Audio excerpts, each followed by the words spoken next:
முதல்ல ஒண்ணு தெரிஞ்சுக்கணும். திமுக, அதிமுக ரெண்டும் ஒண்ணுதாங்க. இவங்க பெரியார் கோட்பாடை புடிச்சு நிக்கிறாங்க, அவ்வளவுதான். அவங்க அதுல அவ்வளவு பற்றற்று அதை முன்வைக்க மாட்டாங்க. இருந்தாலும் கோட்பாடு தத்துவம் எல்லாமே அங்கதானே, அங்கிருந்து தானே வருது.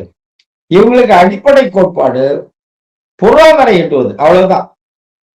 இந்த மண்ணு மலை, இப்ப நீங்க எடுத்துக்கீங்க, அதிமுக தமிழர் தானே. தமிழ் தேசியம் சிறப்பு சீமான் போன்றவர்கள் எல்லாம் தமிழ்நாட்டை தமிழ் ஆளணும்னா எடப்பாடியார் ஆண்டாரு, ஓ பன்னீர்செல்வம் ஆண்டாரு, தமிழ் தானே. அப்புறம் அது கூட விட்டுட்டு போலாம், போய் கூட்டணி வைக்கலாம்ல. ஏன் முடியல?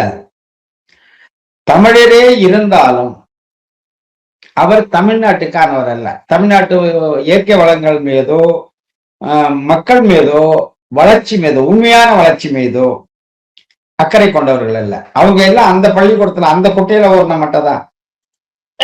எங்க போனாலும் பொருளாதாரம் சம்பாதிக்கணும். அதிமுக பேர் மலை உடைக்கப்படலையா, மணல அள்ளப்படலையா?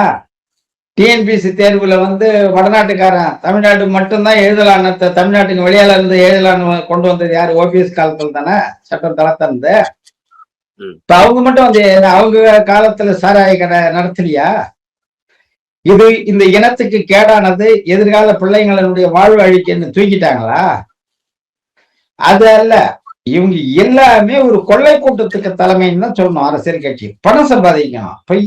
இப்ப திருமாவளவன் ஆளுங்கட்சியை சார்ந்து நிக்கணுங்கிற நிலையோ இல்ல ஐயா டாக்டர் மருத்துவர் யாரு 4 சீட்டு வாங்கணுங்கிறத எல்லாம் பொருளாதாரத்தை நோக்கி தானே, அடிப்படை பொருளாதாரம் தானே.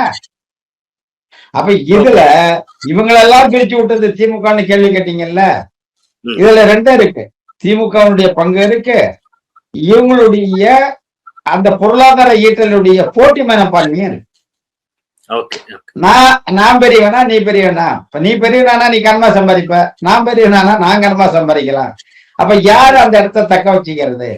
அடிப்படை அங்க கொள்ளடிக்கிறதா நோக்கம். அந்த கொள்ளை கூட்ட தலைவனா யாரு வர்றதுங்கிற போட்டி. அது கூட அந்த போட்டிக்கு பின்துணையாக உந்து சக்தியாக ஏதோ ஒரு வகையில் மறைமுகமா திமுக இருக்கும்.